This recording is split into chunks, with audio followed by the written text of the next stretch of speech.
নমস্কার প্রিয় শ্রোতা বন্ধুরা, রাধা কৃষ্ণ উইথ পিয়ালি চ্যানেলে আমি পিয়ালি আছি আজকে আপনাদের সাথে ভগবান শ্রীকৃষ্ণের মধুর বাণী তথা শ্রীমদ্ ভগবদ গীতা পাঠ করার জন্য। প্রিয় শ্রোতা বন্ধুরা, আপনারা কে কোথা থেকে শ্রীমদ্ ভগবদ গীতা পাঠ শুনছেন, আপনাদের গুরুত্বপূর্ণ মতামত জানাতে একদমই ভুলে যাবেন না। প্রিয় শ্রোতা বন্ধুরা, শ্রীমদ্ ভগবদ গীতা যা মানুষের স্বার্থে, মানুষের জীবনের, মানুষের চেতনাকে পরিবর্তন করার জন্য এই শ্রীমদ্ ভগবদ গীতা। শ্রীমদ্ ভগবদ গীতা যা মানুষের জীবনের চরিত্রকে কিন্তু পরিবর্তন করে দিতে সক্ষম। সুতরাং প্রিয় শ্রোতা বন্ধুরা, তাই শ্রীমদ্ ভগবদ গীতা যা প্রত্যেকটি সনাতন ধর্মের মানুষ তথা প্রত্যেকটি মানুষকে কিন্তু শ্রীমদ্ ভগবদ গীতা পাঠ করা অত্যন্ত গুরুত্বপূর্ণ। সুতরাং আপনারা শ্রীমদ্ ভগবদ গীতা পাঠ শুনতে থাকুন এবং নিজেদের প্রিয়জন তথা সকলের সাথে এই শ্রীমদ্ ভগবদ গীতা পাঠ কিন্তু ভাগ করে নিতে ভুলে যাবেন না। প্রিয় শ্রোতা বন্ধুরা, শ্রীমদ্ ভগবদ গীতায় মোট 18টি অধ্যায় রয়েছে। আজকের আলোচ্য বিষয় হচ্ছে সাংখ্যযোগ। সাংখ্যযোগের 17 নং শ্লোক। 17 নং শ্লোক যা আজকে আমি আপনাদের সাথে আলোচনা করতে চলেছি। প্রিয় শ্রোতা বন্ধুরা, তাহলে শুনতে থাকুন সাংখ্যযোগ 17 নং শ্লোক এবং কমেন্টে লিখতে ভুলে যাবেন না। জয় শ্রী রাধা কৃষ্ণ।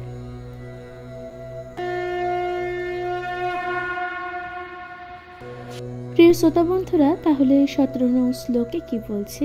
সাংখ্যযোগের 17 নং শ্লোক যা আপনাদের সাথে পাঠ করে শোনাতে চলেছি। প্রিয় শ্রোতা বন্ধুরা, কি বলছে শুনুন।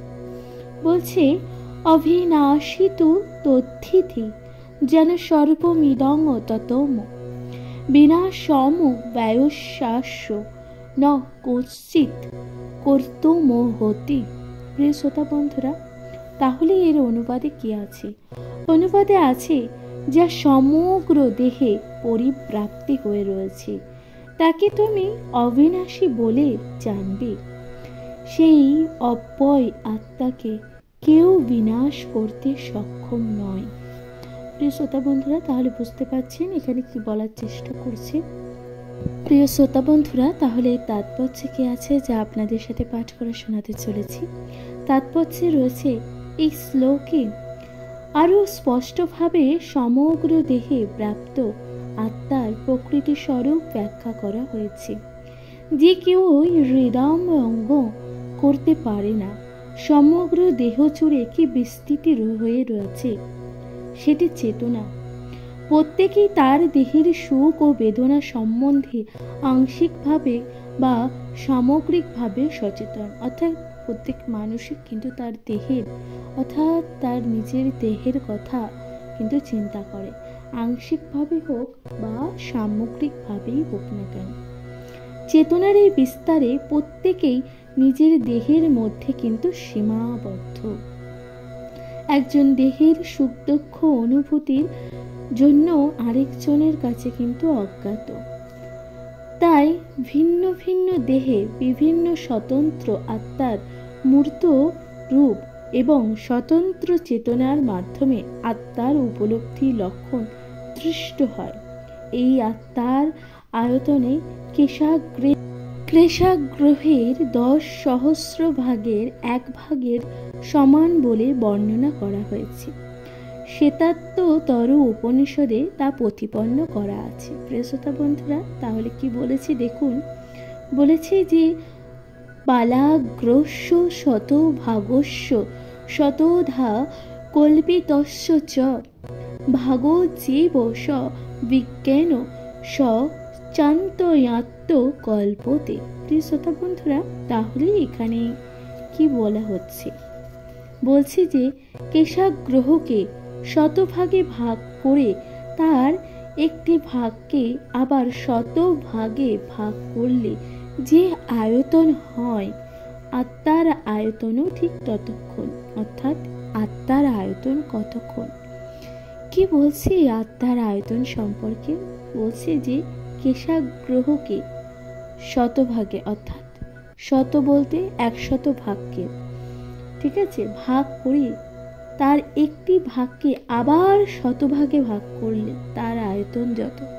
অর্থাৎ প্রথমে কেশের অগ্রভাগকে শতভাগে ভাগ করুন, তারও সেটি সেই ভাগকে আবার পুনরায় আবারও 100 ভাগ ভাগ করলে যতটা অনুপাত হবে, যা আয়তন হবে, ঠিক ততখানি কিন্তু আত্মার আয়তন হবে। প্রিয় শ্রোতা বন্ধুরা, সেই রকম অনুরূপ একটি শ্লোক বলা হয়েছে। অর্থাৎ এই শ্লোকে কি বলছে দেখুন, সেই সম্বন্ধে শ্লোকে বলছে, কেশাগ্রহত ভাগস্য শতাংশ সদৃশাত্ম জীব সূক্ষ্ম রূপ অয়ং সাংখ্যতীত হি চিৎকণ।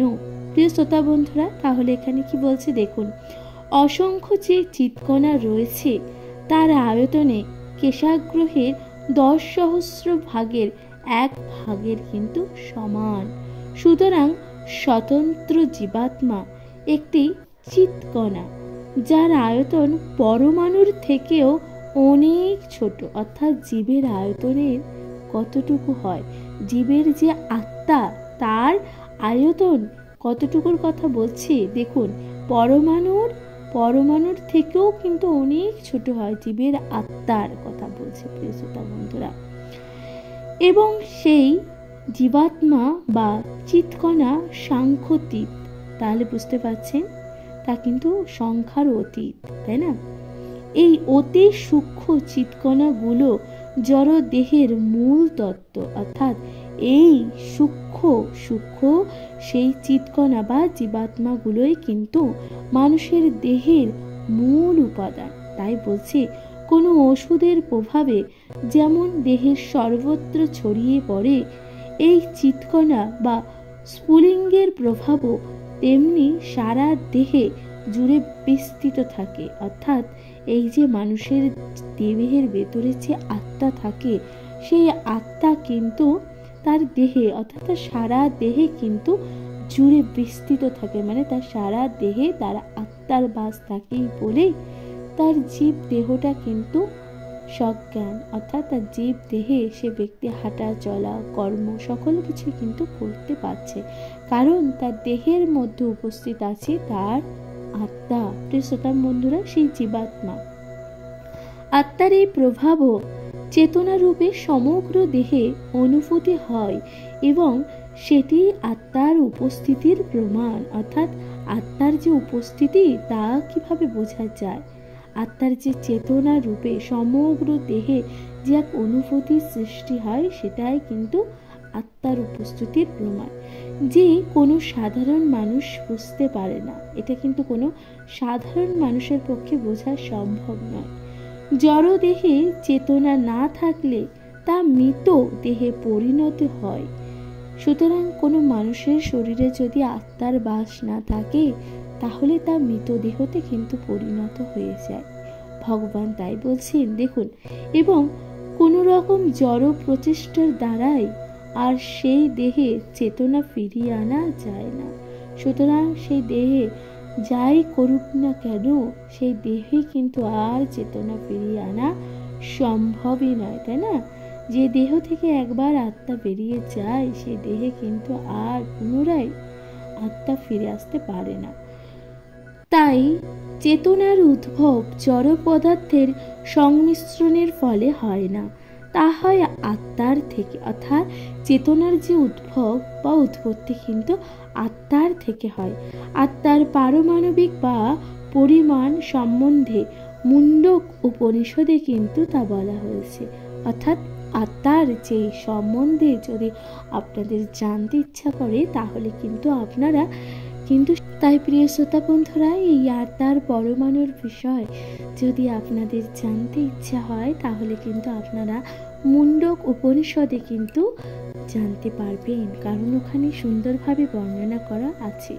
তারপর দেখুন, এখানে একটি শ্লোকে বলা হচ্ছে যে, ঈশন পুরাত্মা চেতনা বেদিতিত্ব যস্মিন প্রাণ পঞ্চধা সংবিশেষ প্রাণেশ্চিত্তং সর্বত্র সর্বমতং প্রজানাং যস্মিন বিশুদে বিভব তস্য আত্মা।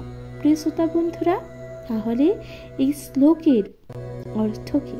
এখানে বলা হচ্ছে, আত্মা আয়তনে পরমাণু সদৃশ এবং শুদ্ধ বুদ্ধিমত্তার দ্বারা তাকে অনুভব করা যায়। প্রিয় শ্রোতা বন্ধুরা, আত্মা কিন্তু আয়তনে পরমাণুর মতনই হয় এবং কিন্তু শুদ্ধ, এবং আপনার যদি সেই বুদ্ধি যদি পবিত্র হয় তাহলে আপনি তাকে অনুভব করতে পারবেন। পরমাণু সদৃশ এই আত্মা পঞ্চবিধ বায়ুতে। পঞ্চবিধ বায়ু এখানে কি বলছে দেখুন, বলছে প্রাণ, অপান, সমান, ব্যান ও উদান। ভাসমান থেকে হৃদয়ের অবস্থান করে এবং দেহের সমগ্র দেহে তার প্রভাব বিস্তার করে। আত্মা যখন এই পঞ্চবিধ জড়বায়ুর কুলুষিত প্রভাব থেকে পবিত্র হয় তখন তার অপ্রাকৃতিক প্রভাবের প্রকাশ হয়। প্রিয় শ্রোতা বন্ধুরা, তাই বলছে আত্মা যখন এই পঞ্চবিধ জড়বায়ুর কুলুষিত প্রভাব থেকে যখন পবিত্র হয় তখন কিন্তু তার অপ্রাকৃতিক যে প্রভাবটা রয়েছে তার কিন্তু প্রকাশ পায়, তাই না? তারপর বলছি দেখুন, হঠযোগের প্রকৃত উদ্দেশ্যে হচ্ছে বিভিন্ন আসন প্রণালী এবং অভ্যাস করার মাধ্যমে জড় পরিবেশের বন্ধন থেকে ক্ষুদ্রাতি ক্ষুদ্র আত্মাকে মুক্ত করার জন্য আত্মার চারিদিকে পরিবেষ্টন পঞ্চবিধ বায়ুকে নিয়ন্ত্রণ করা।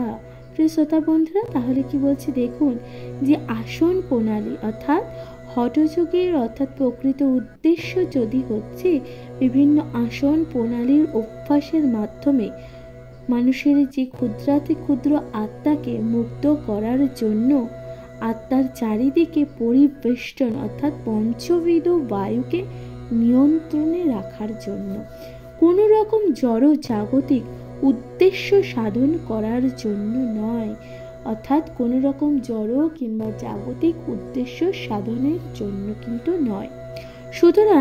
সুতরাং সমস্ত বৈদিক শাস্ত্রেই পরমাণু সদৃশ জীবাত্মার অস্তিত্ব স্বীকার করা হয়েছে। অর্থাৎ প্রত্যেকটি বৈদিক শাস্ত্রে কিন্তু আমরা এই জীবের যে আত্মা তার কিন্তু অস্তিত্বের কথা আমরা পাবই।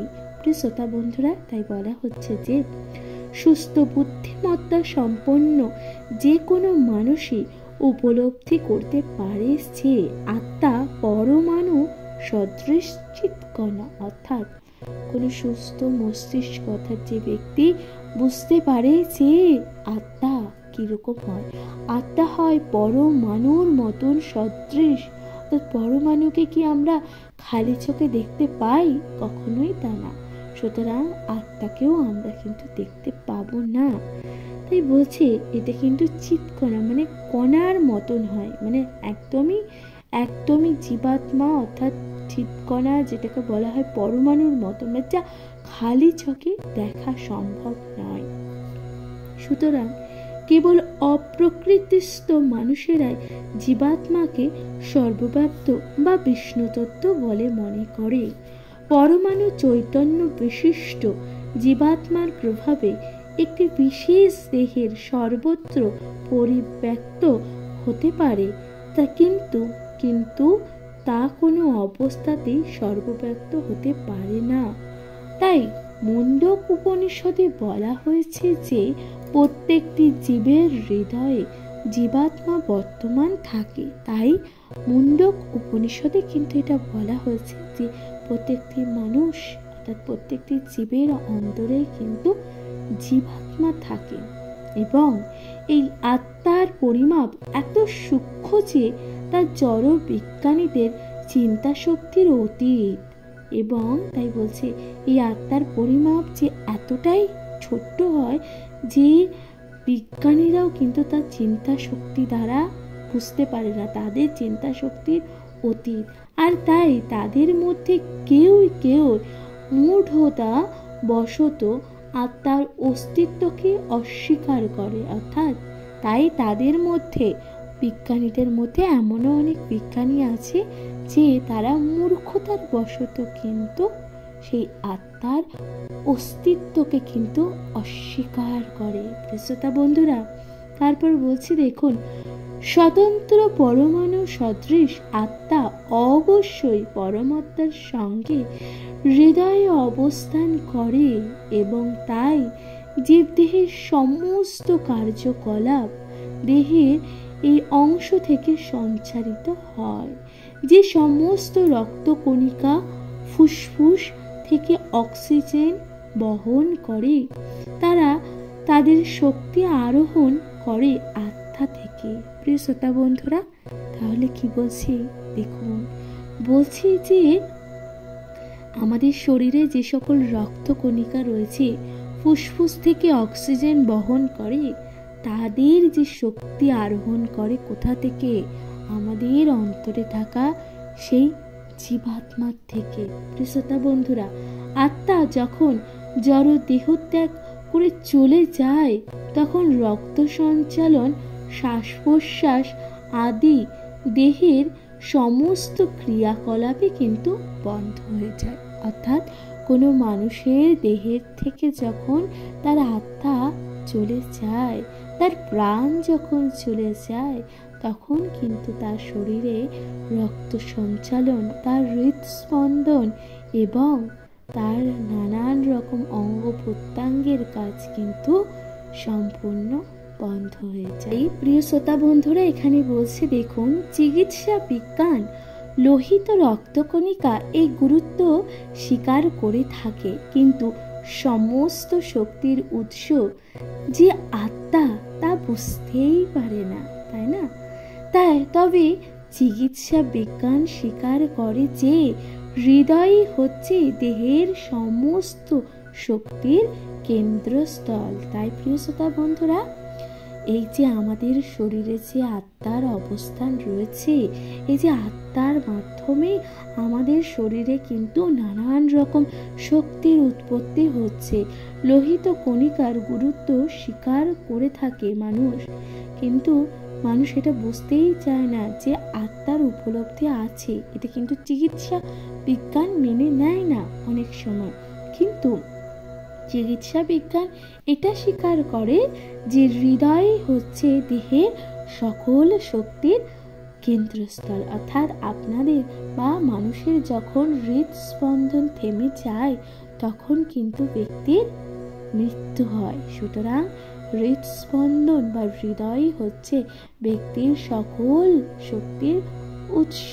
প্রিয়তা বন্ধুরা, তাই বলছি দেখুন, আত্মার এই পারমাণবিক চিৎকণাগুলিকে সূর্য কিরণের অণুর সঙ্গে তুলনা করা হয়েছে। অর্থাৎ আত্মার যে পারমাণবিক যে কণাগুলো, সামান্য ক্ষুদ্র থেকে ক্ষুদ্রতম এই চিৎকণাগুলোকে কিসের সাথে তুলনা করা হয়েছে? সূর্য কিরণের অণুর সঙ্গে তুলনা করা হয়েছে। তাহলে ভাবুন আত্মা কতটা হালকা হয় যে সূর্য কিরণের অণুর সাথে তুলনা করা হয়েছে। সূর্য কিরণের মধ্যে অসংখ্য প্রভাবমান অণু আছে, সেই রকম পরমেশ্বর ভগবান থেকে বিচ্ছুরিত চিৎকণাগুলো পরমেশ্বর জ্যোতির পারমাণবিক কণা স্বরূপ, যাকে বলা হয় প্রভা। অর্থাৎ প্রভা কথাটির অর্থ কি? প্রভা হচ্ছে সেই বিচ্ছুরিত চিৎকণাগুলো। প্রিয় শ্রোতা বন্ধুরা, অর্থাৎ উৎকৃষ্ট শক্তি। প্রিয় শ্রোতা বন্ধুরা, তারপর বলছে দেখুন, সুতরাং বৈদিক তত্ত্ববিজ্ঞান কিংবা আধুনিক বিজ্ঞান কেউই দেহের মধ্যে আত্মার অস্তিত্ব কিন্তু স্বীকার করতে পারে না। অর্থাৎ তাই বলছি যে দেখুন, বৈদিক তত্ত্ববিজ্ঞান কিংবা আধুনিক বিজ্ঞান কেউই কিন্তু আত্মার অস্তিত্ব অস্বীকার করতে পারে না, তাই না? আত্মার যে অস্তিত্ব আছে তা কিন্তু কেউই অস্বীকার করতে পারে না। এবং আত্মা সম্পর্কিত বৈজ্ঞানিক তথ্য পরমেশ্বর ভগবান স্বয়ং ভগবদ গীতায় সুস্পষ্টভাবে বর্ণনাও করেছেন। শ্রোতা বন্ধুরা, এই যে আত্মা সম্পর্কিত যে বৈজ্ঞানিক তত্ত্ব রয়েছে তা পরমেশ্বর ভগবানও কিন্তু স্বয়ং ভগবদ গীতায় তা কিন্তু সুস্পষ্টভাবে বর্ণনাও করেছেন। শ্রোতা বন্ধুরা? তাহলে 17 নং শ্লোকে কিন্তু আত্মা যে কতটা ছোট, কত ক্ষুদ্র থেকে ক্ষুদ্র, কতটা যে হালকা, অর্থাৎ যা আমরা খালি চোখে কখনোই দেখতে পারি না, তা কিন্তু বলা আছে। আত্মা যা সূর্যের আলোক রশ্মির সেই অণুর সাথে তুলনা করা হয়েছে। পরমাত্মার সেই আত্মাকে বলা হয়েছে যে আত্মা হচ্ছে সেই চিৎকণার মতন। তাহলে প্রিয় শ্রোতা বন্ধুরা, 17 নং শ্লোকে যেখানে আত্মার আয়তনের কথা কিন্তু বলা হচ্ছে, তাই না? এরপর আপনাদের সাথে আলোচনা করতে চলেছি 18 নং শ্লোক। 18 নং শ্লোকে কি বলা হয়েছে আপনারা কিন্তু অবশ্যই তা শুনতে থাকুন। কোথা থেকে শুনছেন আপনারা কমেন্টে লিখতে ভুলে যাবেন না। জয় শ্রী রাধা কৃষ্ণ। প্রিয় শ্রোতা বন্ধুরা, তাহলে শুনতে থাকুন শ্রীমদ্ ভগবদ গীতা এবং কমেন্টে লিখবেন জয় শ্রী রাধা কৃষ্ণ। শুনতে থাকুন।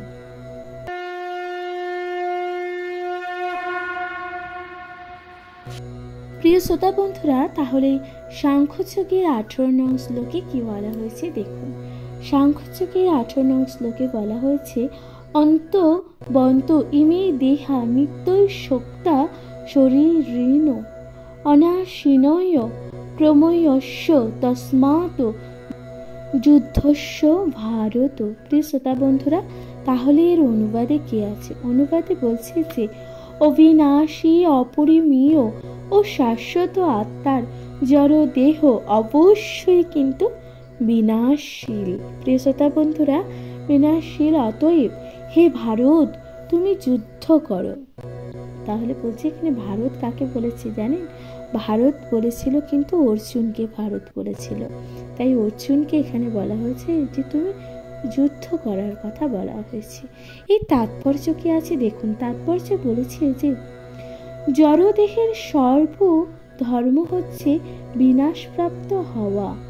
প্রিয় শ্রোতা বন্ধুরা, তাই এই মুহূর্তেই বিনাশ হতে পারে অথবা 100 বছর পরেও হতে পারে। তাহলে কি বলছে? জড়দেহর আমাদের যে দেহ তা কিন্তু বিনাশ হতেই পারবে, তার কিন্তু বিনাশ হবেই। এটা কিন্তু বিনাশ হওয়াটা কিন্তু একেবারে বাধ্যতামূলক। বিনাশপ্রাপ্ত হওয়া এর ধর্মই হচ্ছে, তা এখনো হতে পারে কিংবা 100 বছর পরেও হতে পারে। তাই বলছে এটি কেবল সময়ের অপেক্ষায়। এটা যে সময়ের অপেক্ষা, তাই না? যে কোন মানুষের কত বছর অবধি আয়ু তা কিন্তু কেউই জানে না, তাই না? আমরা কি নিজেদের আয়ু তাকে জানতে পারি? কখনোই তা নয়। সুতরাং এক না একদিন সকলকেই কিন্তু মৃত্যুবরণ করতে হবে। এটা কিন্তু জগতের নিয়ম, জগতের ধারা। সুতরাং এই জীব দেহ যা প্রত্যেকটি মানুষকে কিন্তু ত্যাগ করতে হবে। অনির্দিষ্ট কাল পর্যন্ত দেহকে টিকিয়ে রাখার কোনো সুযোগ নেই। সুতরাং আমরা কিন্তু অনির্দিষ্ট কাল অর্থাৎ নিজেদের মৃত্যুকে ধরে রাখার কিন্তু আমাদের কাছে সেই সুযোগ নেই। কিন্তু আত্মা এত সূক্ষ্ম যে তাকে কোনো শত্রুই দেখতে পাবে না। অর্থাৎ মানুষের আত্মা এতটাই সূক্ষ্ম হয় যে পরমাত্মা অর্থাৎ আত্মা যে কতটা সূক্ষ্ম, অর্থাৎ সেখানে কিন্তু বলেছে 17 নং শ্লোকে কিন্তু বলেছিলাম যে আত্মা হচ্ছে পরমাণুর সেই কণার মতন। তাহলে বুঝতে পারছেন আত্মা কত সূক্ষ্ম হয়। তাকে কোনো শত্রুই কিন্তু দেখতে পারে না। হত্যা করা তো দূরের কথা, তাই না? হত্যা করার কথা এটা চিন্তায় আসে না। পূর্ববর্তী শ্লোকে যা বর্ণনা করা হয়েছে, 17 নং শ্লোকে যার বর্ণনা করেছি, প্রিয় শ্রোতা বন্ধুরা, আত্মা এত সূক্ষ্ম যে তার পরিমাণ করাটাই অসম্ভব। সুতরাং উভয় বিচারের পরিপ্রেক্ষিতে অনুশোচনার কারণ বা কোনো কারণ থাকতে পারে না। সুতরাং আত্মা যে এত সূক্ষ্ম হয় তার কিন্তু কখনো কল্পনাই করা যায় না। সুতরাং আমার মনে অর্থাৎ অর্জুনের মনে যে অনুশোচনার উদ্ভব হচ্ছে, তাই ভগবান বলছে এই অনুশোচনার কিন্তু কোনো অর্থই নেই। তাই বলছে দেখুন, কারণ কোনো অবস্থাতেই আত্মাকে হত্যা করা যাবে না। অর্থাৎ ব্যক্তি কিন্তু তার শরীরকে, তার দেহকে হত্যা করতে পারে, কিন্তু তার দেহের অন্তরে থাকা সেই আত্মাকে হত্যা করা যা অসম্ভব, তাই না? তাই বলেছে আত্মার হত্যা হয় না। আর জড় দেহটি কোনোভাবেই অনির্দিষ্ট কালের জন্য রক্ষা করা তো যাবে না, অথচ চিরকালের জন্য বাঁচিয়েও রাখা যাবে না। সুতরাং মানুষের দেহ কি আপনি চিরকাল বেঁচে থাকতে পারে? মানুষ, এমন কি কোনো মানুষ আছে যে চিরটা কাল বেঁচে থাকতে পারে? এই পৃথিবীতে কিন্তু তা কখনোই নয়। কত রাজা মহারাজা সকল ব্যক্তি কিন্তু কালের নিয়মে ধূলিসাৎ হয়ে গেছে। সুতরাং কোনো কিছুই কিন্তু চিরস্থায়ী নয়। কর্ম অনুসারে সমগ্র আত্মাকে ক্ষুদ্রাতি ক্ষুদ্র অংশ জীবাত্মা আত্মাকে আলোক বলে বিবেচনা করা হয়েছে, কারণ সে হচ্ছে পরম আলোর অংশ। অর্থাৎ মানুষের কর্ম অনুসারে কিন্তু তাকে তুলনা করা হয়েছে। প্রিয় বন্ধুরা, সূর্যের আলোর যেমন সমস্ত ব্রহ্মগুলোকে প্রতিপালন করে, তেমনি আত্মার আলোকও জড় দেহকে প্রতিপালন করে। যে মুহূর্তে আত্মা তার দেহটি পরিত্যাগ করে, তখন থেকেই সে দেহটি পচতে শুরু করে। প্রিয় শ্রোতা বন্ধুরা, তাহলে দেখুন, যে মুহূর্তে থেকে মানুষের দেহের ভেতর থেকে প্রাণটা বেরিয়ে যায়, সেই মুহূর্ত থেকে তার দেহ কিন্তু শীতল হয়ে যায় এবং তার দেহ কিন্তু পচন শুরু হতে থাকে, তাই না? কি কঠিন সত্য কথা যা গীতাতে রচনা করা রয়েছে। প্রিয় শ্রোতা বন্ধুরা, শুনতে থাকুন। তারপর বলছে যে তাই দেহকে প্রতিপালন করে আত্মাই, তাই দেহকে, আপনার দেহকে যে বাঁচিয়ে রাখছে তা আপনার অন্তরে থাকা আত্মা। প্রিয় শ্রোতা বন্ধুরা, দেহের কোনো গুরুত্ব নেই। এই যে দেহ রয়েছে, আমরা যে দেহে আমরা যেভাবে কথা বলছি, আমরা যা শুনছি, এই যে দেহের কিন্তু কোনোই গুরুত্ব নেই, কারণ মানুষের দেহ এক দেহ থেকে অন্য দেহে রূপান্তরিত হয় আত্মা। সুতরাং এই দেহ সামান্য একটি খোলস মাত্র, তাই না? মানুষ কেমন দেখতে হবে, সে রূপবান কিংবা রূপবতী নয়, তা কিন্তু কখনোই, তা কিন্তু কোনো গুরুত্বই পায় না, তার গুরুত্ব পায় না। কারণ তার শরীরের ভেতরে যদি আত্মা না থাকে, তার রূপ কিংবা তার যৌবন দিয়ে কোনো কিছুই যায় আসবে না। বুঝতে পারছেন প্রিয় শ্রোতা বন্ধুরা? তাহলে মানুষের দেহের প্রধান উপাদান অর্থাৎ শক্তির উৎস কি? আত্মা। তাহলে দেহের কিন্তু কোনোই গুরুত্ব নেই। বুঝতে পারছেন? তাই বলছি যে ভগবান বলছি যে ভগবান শ্রীকৃষ্ণ অর্জুনকে উপদেশ দিয়েছিলেন জড় দেবাত্মা বুদ্ধির কারণে ধর্মীয় উদ্দেশ্য পরিহার না করা, যুদ্ধ করতে। অর্থাৎ তাই ভগবান শ্রীকৃষ্ণ অর্জুনকে কিন্তু এই উপদেশ দিয়েছিলেন যে তার যে জড় দেহাত্মা বুদ্ধি, তার যে এই যে দেহের অন্তর থেকে যে বুদ্ধি উদ্ভব হচ্ছে, এই বুদ্ধিতে সে যেন কোনো সিদ্ধান্ত যাতে না করে এবং সে যাতে যুদ্ধ ত্যাগ না করে, সে যাতে এই যুদ্ধটা চালিয়ে যায়। প্রিয় শ্রোতা বন্ধুরা, তাই অর্জুনকে কিন্তু ভগবান তাই বলেছেন। তাহলে বুঝতে পারছেন মানুষের দেহের কি অবস্থা, অর্থাৎ মানুষের দেহের কতটা গুরুত্ব আছে। মানুষের দেহ হচ্ছে খোলস মাত্র, তার আত্মাই কিন্তু তার শক্তির উদ্ভব। অর্থাৎ আপনার শরীরে আপনি যে নিঃশ্বাস নিচ্ছেন, আপনি যে নিজের শরীরে যে একটি তাপ অনুভব করছেন, তা আপনার অন্তরে থাকা আত্মার কারণে। আজ আপনি যে সূর্যের আলো দেখতে পাচ্ছেন, তা আপনার অন্তরে থাকা আত্মার কারণে।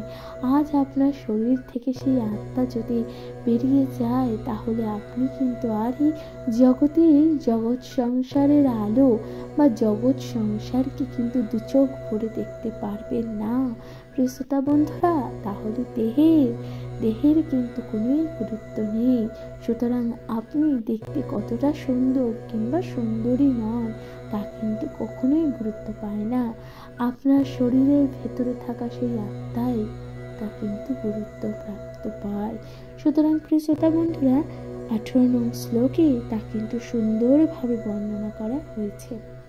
এরপর আপনাদের সাথে আলোচনা করতে চলেছি শ্রীমদ্ ভগবত গীতার সাংখ্যযোগের 19 নং শ্লোক। প্রিয় শ্রোতা বন্ধুরা, তাহলে আপনারা কিন্তু সেই 19 নং শ্লোকটি শুনতে থাকুন এবং আপনাদের গুরুত্বপূর্ণ মতামত দিয়ে বলতে ভুলে যাবেন না আপনারা কোথা থেকে শ্রীমদ্ ভগবত গীতার সাংখ্যযোগ শুনছেন, এবং আপনাদের গুরুত্বপূর্ণ মতামত দেবেন। কেমন লাগছে আপনাদের শ্রীমদ্ ভগবত গীতা পাঠ অবশ্যই গুরুত্বপূর্ণ মতামত দিয়ে জানাতে একদমই ভুলে যাবেন না। শুনতে থাকুন। জয় শ্রী রাধা কৃষ্ণ।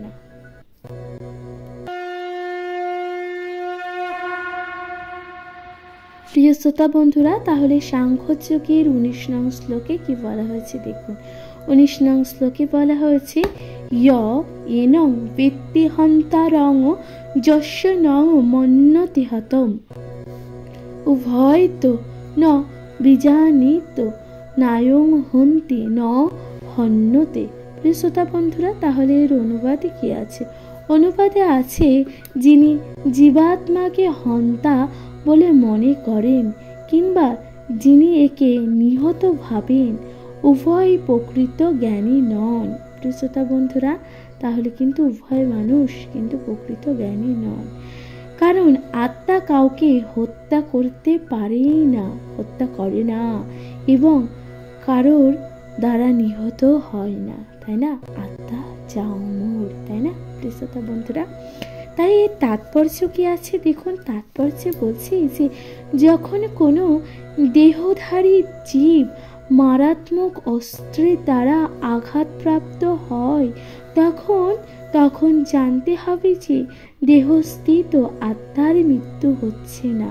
অর্থাৎ কোনো দেহর অধিকারী কোনো ব্যক্তি যখন তাকে মারাত্মক কোনো অস্ত্রের দ্বারা তাকে যখন হত্যা করা হচ্ছে বা তাকে যখন আঘাত আনার চেষ্টা করছে, তখন এটা জানতে হবে তার দেহের মধ্যে থাকা আত্মার কিন্তু মৃত্যু হয় না, হয় তার দেহের। অর্থাৎ এখানে বলছে দেখুন, বলছি আত্মা এত সূক্ষ্ম যে কোনো জাগতিক অস্ত্রের দ্বারা তাকে হত্যা করা তো সম্ভবই নয়।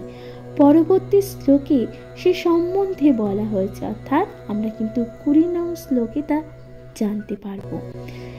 আর তাছাড়া আত্মা চিন্ময় হবার ফলে তার বিনাশ হয় না, অর্থাৎ আত্মা কিন্তু চিন্ময় হবার ফলে তার কিন্তু বিনাশ হয় না। যার মৃত্যু হয় অথবা মৃত্যু হয়েছে বলে মনে হচ্ছে, সে কেবল জড় দেহটি। অর্থাৎ যে ব্যক্তির মৃত্যু হয়েছে, আপনার নিজের কোনো স্বজন, নিজের কোনো কাছের মানুষ আপনাকে যখন ছেড়ে যাচ্ছে, তখন সেই ব্যক্তির মৃত্যু হচ্ছে না, তার যে জড় দেহটি সেটার কিন্তু মৃত্যু হচ্ছে। তার আত্মা কিন্তু কখনোই মৃত্যুবরণ করছে না প্রিয় শ্রোতা বন্ধুরা। তাই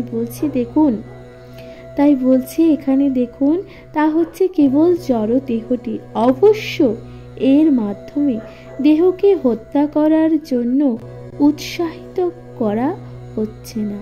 অর্থাৎ এর মাধ্যমে যে জীবের দেহকে হত্যা করার কথা বলা হচ্ছে তা কিন্তু নয়। অর্থাৎ এখানে যে কাউকে হত্যা করার প্ররোচনা দেওয়া হচ্ছে তা কিন্তু বলা হচ্ছে না।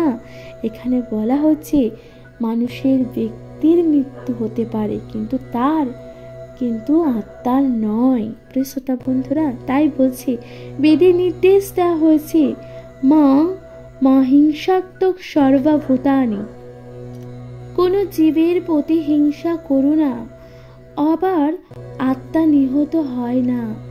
এই বিচারের মাধ্যমে পশু হত্যাকেও উৎসাহিত করা হচ্ছে না। অর্থাৎ যে কোনো জীবের কিন্তু হিংসা করো না, আত্মাকে নিহত করা যায় না, এর মাধ্যমে কিন্তু পশু হত্যাকেও কিন্তু উৎসাহিত করা, পশু হত্যা যে করার কথা তা কিন্তু বলা হচ্ছে না। বিনা কারণে অন্যায়ভাবে কারোর দেহ হত্যা করা অত্যন্ত গর্হিত এবং রাষ্ট্রের আইন অনুসারে ও ভগবানের বিধান অনুসারে তা কিন্তু শাস্তিযোগ্য। প্রিয় শ্রোতা বন্ধুরা, কোনো কারণে অর্থাৎ কোনো কারণে যদি দেহের হত্যা হয় বা কোনো মানুষকে যদি হত্যা করা হয়, তাহলে কিন্তু তা গর্হিত অপরাধ এবং শাস্তিযোগ্য অপরাধও কিন্তু হয়। ভগবান অবশ্যই অর্জুনকে ধর্মের কারণে হত্যাকার্যে নিযুক্ত করেছিলেন, হঠকারিতা বশবর্তী হয়ে না। অর্থাৎ ভগবান অর্জুনকে নিযুক্ত করেছিলেন ধর্মের কারণে, ধর্মের কারণে এই হত্যা কার্যে কিন্তু নিযুক্ত করেছিলেন। অর্থাৎ ধর্ম স্থাপনের জন্যই কিন্তু অর্জুনকে এই অধর্মের নাশের জন্য ভগবান শ্রীকৃষ্ণ কিন্তু এই হত্যাকাণ্ডে কিন্তু নিযুক্ত করেছে। কোনো হঠকারীভাবে সিদ্ধান্ত নিয়ে কিন্তু নয়। প্রিয় শ্রোতা বন্ধুরা, তাহলে 19 নং শ্লোকের অর্থ কি? 19 নং শ্লোকে যেখানে বলছে জীবের কিন্তু মৃত্যু হয়, কিন্তু সেই জীব দেহের অন্তরে থাকা আত্মার কিন্তু মৃত্যু হয় না। সুতরাং এর মানে কিন্তু এটা নয় যে কোনো মানুষকে হত্যা করার প্ররোচনা কিন্তু দেওয়া হচ্ছে। শ্রীমদ্ ভগবদ গীতায় কখনোই কোনো প্ররোচনামূলক কথা বলা হচ্ছে না। অর্থাৎ শুধুমাত্র যেটা কঠিন সত্য এবং বাস্তব এবং যা ব্রহ্ম সত্য, তাই একমাত্র কিন্তু বলা হচ্ছে।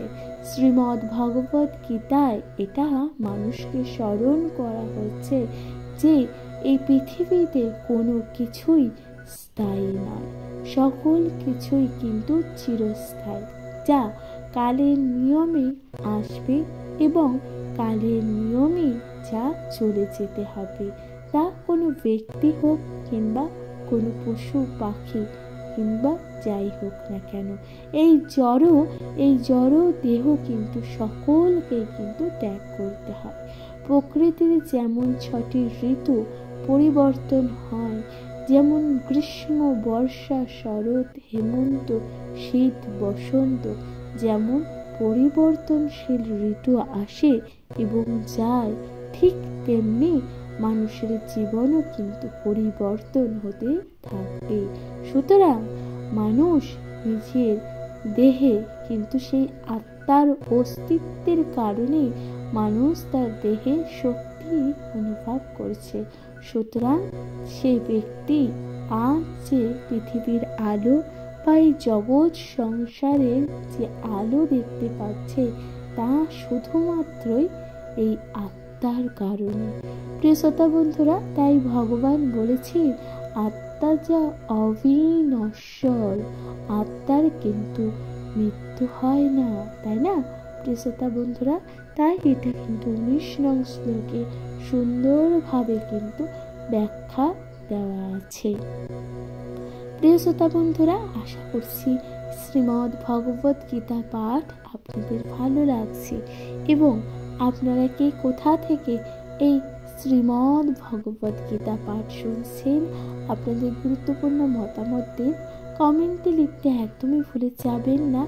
জয় শ্রী রাধা কৃষ্ণ। প্রিয় শ্রোতা বন্ধুরা, শ্রীমদ্ ভগবদ গীতা পাঠ আমি পিয়ালি আজকে আপনাদের সাথে পাঠ করে শোনালাম। আশা করছি তা আপনাদের ভালো লাগবে। প্রিয় শ্রোতা বন্ধুরা, আপনাদের জন্য এই শ্রীমদ্ ভগবদ গীতা পাঠ যা আপনাদের শুনতে ভালো লাগে, আপনাদের জীবনে নানান রকম দুঃখ, কষ্ট, শোকের মুহূর্ত থেকে আপনাদের যাতে বের করে নিয়ে আসতে সক্ষম হয়, সেই কারণ এর জন্যই এই শ্রীমদ্ ভগবদ গীতা পাঠ। প্রিয় শ্রোতা বন্ধুরা, তাহলে অবশ্যই শ্রীমদ্ ভগবদ গীতা পাঠ শুনতে থাকুন। নিজেদের প্রিয়জন, পরিবার তথা সকলের সাথে ভাগ করে নিতে ভুলে যাবেন না। কমেন্টে লিখতে ভুলে যাবেন না। জয় শ্রী রাধা কৃষ্ণ। আপনারা কি কোথা থেকে শ্রীমদ্ ভগবদ গীতা পাঠ শুনছেন, আপনাদের গুরুত্বপূর্ণ মতামত দেবেন, কমেন্টে লিখতে ভুলবেন না। রাধে রাধে। ভালো থাকবেন, সুস্থ থাকবেন এবং শ্রীমদ্ ভগবদ গীতা পাঠ অবশ্যই শুনতে থাকবেন। হরে কৃষ্ণ। নমস্কার।